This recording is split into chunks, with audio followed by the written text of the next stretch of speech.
आज हम इस वीडियो में अद्भुत रस को समझेंगे। अद्भुत का अर्थ होता है जब हम कोई ऐसी वस्तु देख लें जिससे देखते ही हमारे मन से आवाज़ निकले, और ये कितना आश्चर्यजनक, इस प्रकार ऐसा भी कुछ हो सकता है, इस पर तो विश्वास ही नहीं होता। तो जहाँ पर ऐसे भाव निकलें या जहाँ पर चकित कर देने के दृश्य के चित्रण से जो रस उत्पन्न होता है तो वहाँ अद्भुत रस होता है। अद्भुत रस में आश्चर्यजनक या अचंभित करने वाली वस्तुओं को देखकर जब विश्वास नहीं होता तब मन में स्थायी भाव विस्मय उत्पन्न होता है, और जब यही विस्मय विभाव, अनुभाव और संचारी भाव से पुष्ट होता है तो अद्भुत रस उत्पन्न होता है। अद्भुत रस का स्थायी भाव आश्चर्य या विस्मय होता है। इसको और अधिक समझने के लिए इसकी परिभाषा जान लेते हैं कि आश्चर्यजनक वस्तुओं को देख करके हृदय में विस्मय आदि के भाव उत्पन्न होते हैं। इन्हीं भावों के विकसित रूप को अद्भुत रस कहा जाता है। जैसा कि हम पिछली वीडियो में भी जान चुके हैं कि हर रस के 5 उपकरण होते हैं, अर्थात 5 अंग होते हैं जिनसे मिलकर के एक रस की उत्पत्ति होती है। तो अद्भुत रस के भी 5 उपकरण हैं। पहला है स्थायी भाव।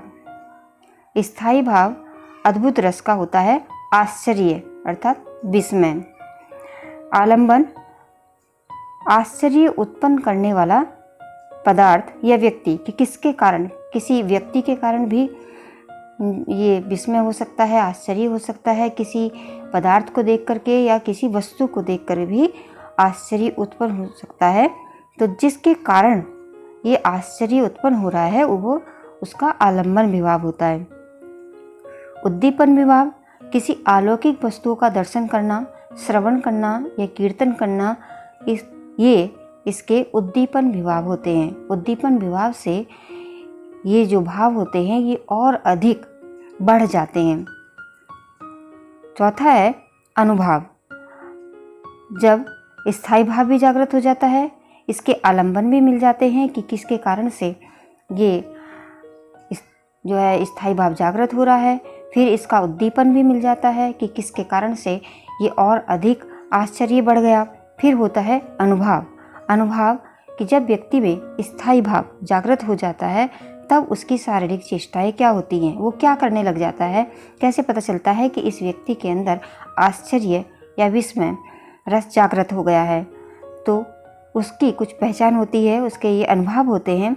जैसे वो व्यक्ति दांतों तले उंगली दबाएगा या आंखें फाड़कर देखेगा, यानी कि दांतों तले उंगली दबाना या आंखें फाड़कर देखना या आंसू आना और कांपना, गदगद होना या कुछ इस तरह से कुछ आश्चर्यजनक चीज़ देख लेना कि उसका मुंह ही खुला रह जाना, ये इत्यादि सारे अनुभव होते हैं। अगला है 5वां संचारी भाव। जब ये जागृत हो जाता है स्थायी भाव तब हमारे अंदर संचारी भाव आ जाते हैं। तो जैसे उत्सुकता, आवेग, भ्रांति, धृति, हर्ष, मोह आदि ये इसके संचारी भाव हैं।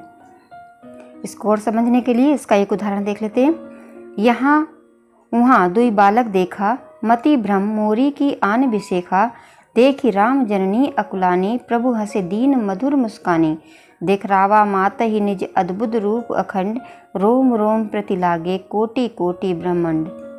इसका स्पष्टीकरण है कि राम जी की माता कौशल्या हैं और वो कौशल्या माता राम जी को देख करके किस तरह से आश्चर्य चकित हो रही हैं कि उन्होंने राम को एक ही समय में 2 स्थान पर देखा। बालक राम को एक ही साथ 2 स्थानों पर देखकर माता कौशल्या के मन में उत्पन्न होने वाला आश्चर्य स्थायी भाव है। उन्हें लगा कि ये जो राम हैं ये कोई साधारण मनुष्य नहीं है, कि कोई व्यक्ति एक ही स्थान पर 2 जगह नहीं हो सकता है। यहाँ राम आलंबन है। राम का एक साथ 2 स्थानों पर दिखाई देना तथा उनका अखंड रूप दिखाई देना ये उद्दीपन है। कौशल्या का पुलकित होना, वचन न निकलना तथा आंखें बंद करके राम के चरणों में सिर झुकाना अनुभाव है। भ्रांति, त्रास, वितर्क आदि ये सब संचारी भाव हैं। इस प्रकार यहाँ अद्भुत रस की उत्पत्ति हुई है। इसके अन्य उदाहरण भी देख लेते हैं। इसका एक उदाहरण है, बिनु पद चले बिनु काना, कर बिनु कर्म करे बिदु नाना, आनन रहित सकल रस भोगी, बिनु वाणी बक्ता बड़ जोगी। इस दोहे में बिनु पद चले बिनु काना कि कोई व्यक्ति है जो बिना पैर के चल रहा है और बिना हाथों के ही कर्म कर रहा है, बिना हाथ पैर के चल रहा है, बिना हाथ पैर के कर्म कर रहा है। आनन, आनन का अर्थ होता है मुख, और मुख के बिना ही सकल रस का भोग कर रहा है और मुख के बिना ही बहुत अधिक बातें कर रहा है। वो बहुत बड़ा वक्ता बड़ जोगी है, यानी बहुत अच्छी अच्छी बातें करने वाला है। तो इस प्रकार से आश्चर्य हो रहा है कि ऐसे कैसे हो सकता है कि जिसके हाथ पैर नहीं है वो भी बिना हाथ पैर के भी काम हो रहा है और मुख के बिना ही सकल रस का भोग किया जा रहा है, और बिनु वाणी वक्ता बड़ जोगी, और बिना वाणी के ही बोला जा रहा है। तो यहाँ पर अद्भुत रस है। और अन्य उदाहरण है, पापी मनुज भी आज मुख से राम राम निकालते, देखो भयंकर भेड़िए भी आज आंसू ढारते। तो यहाँ पर बताया गया है कि देखिए कि जो पापी मनुष्य हैं वो मुख से राम राम निकाल रहे हैं, और जो भयंकर भेड़िए हैं वो भी दिखावटी आंसू ढाल रहे हैं। तो ये भी अद्भुत है, ऐसा होता नहीं। तो जहाँ पर ऐसा हो नहीं सकता या हो तो वहाँ हो दिखाई दे तो वहाँ पर अद्भुत रस होता है। आगे दूसरा है,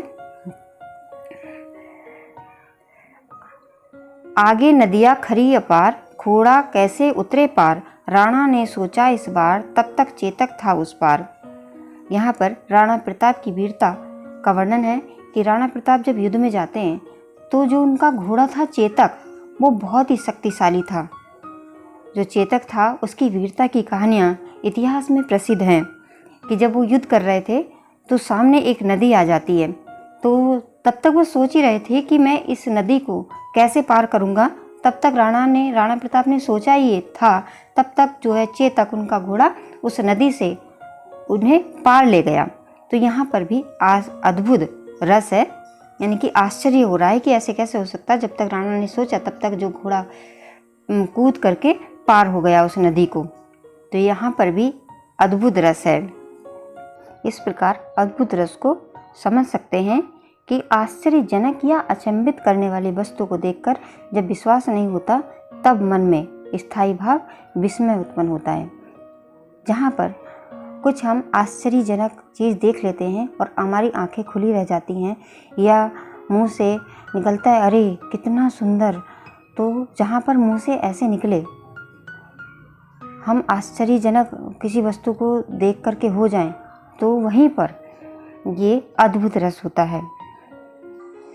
मुझे आशा है कि आपको ये अद्भुत रस बहुत ही अच्छी तरह से समझ में आ गया होगा,